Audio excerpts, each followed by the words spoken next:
श्री कृष्ण ने अपना जो शरीर छोड़ा था वो करीब 106 वर्ष के आयु के आसपास छोड़ा हुआ था कि जब क्योंकि अर्जुन को बागडोर दी गई थी कि भाई तुम पूरी प्रजा को बचा के निकल जाना क्योंकि द्वारका डूब जाएगी। तो अर्जुन ने जब देखा कि पूरी बॉडी को समर्पित करने के बाद भी उनका हार्ट धक-धका रहा है, वो विचलित हो गए, तो उन्होंने उसको नदी में बहा दिया। वो निकल के पहुंच गया उड़ीसा के तट में, जहाँ पर एक राजा ने उसको रखा। जगन्नाथ जी के अंदर आज भी वही लगाया जाता है। क्या आपको पता है जगन्नाथ मंदिर के बाहर पूरी सिटी में 12 वर्ष में एक बार पूरी लाइट बंद हो जाती है? पता है क्यों? क्योंकि उस दिन उस हार्ट को चेंज किया जाता है। क्यों चेंज किया जाता है? क्योंकि माना जाता है कि 12 वर्ष के अंदर इतनी एनर्जी है उस हार्ट के अंदर कि अंदर से चीजें मेल्ट होने लग जाती है, इवन लकड़ी से।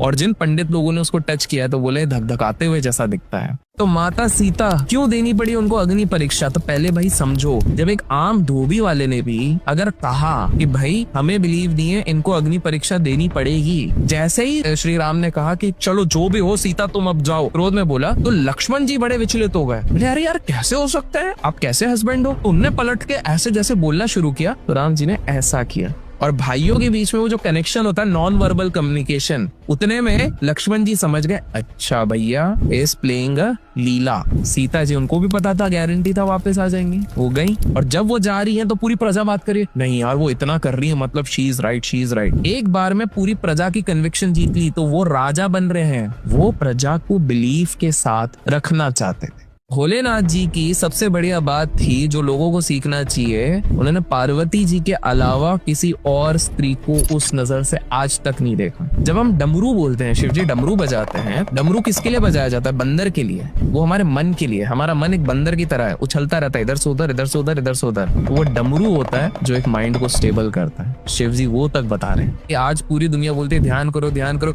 शिव जी से बड़ी एग्जाम्पल कौन सा है जो कैलाश में सालों साल, वर्षों युगों से ध्यान कर रहे हैं? वो यही बता रहे हैं कि ध्यान करो। अब वो समझ नहीं रहे।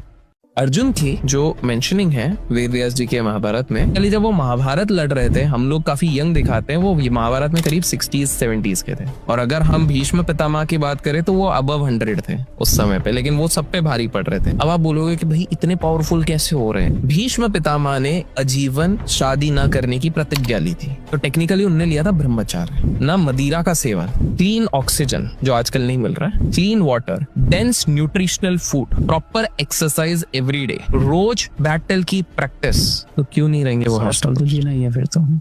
आज भी नरसिंह भगवान वहां पर साक्षात विराजमान है। जब आप आंध्र प्रदेश जाते हैं, यहाँ एक और जगह है अहोबिलम, जब आप इधर ट्रैक करके जाते हैं, आप जब ऊपर देखते हैं तो आपको एक ध्वज लहराता हुआ दिखता है। तो ये ध्वज पता है कहाँ पे लहरा रहा है? ये वही स्तंभ है जिससे नरसिंह भगवान निकले।